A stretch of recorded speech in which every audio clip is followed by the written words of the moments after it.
The next function that we're going to look at in the date functions Excel training is three similar functions that could be used regularly. The one is day, the other one is month, and then there's week and week num.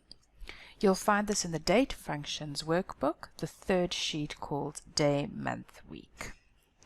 If we have a look at the sheet, basically what we are trying to identify is we would like to know on which day of the week was this person hired.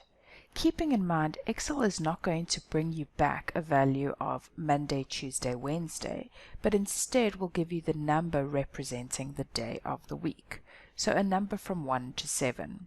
You can then go further and create a reference list of your own and use a VLOOKUP to then represent the actual day of the week.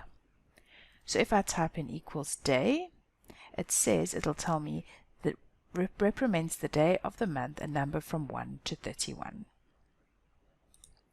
I click on that, it will tell me this happened on the 18th day of the month. If I use a month function, this returns the month, a number from 1 representing January to 12 representing December, and this should give us back a value of 7. And then lastly, we've got the week function. If you would like to determine a number from 1 to 7 identifying the day of the week of a date, in other words, 1 being Monday, 7 being Sunday, you can use weekday. So we can determine that that particular date of hire actually happened on a Friday.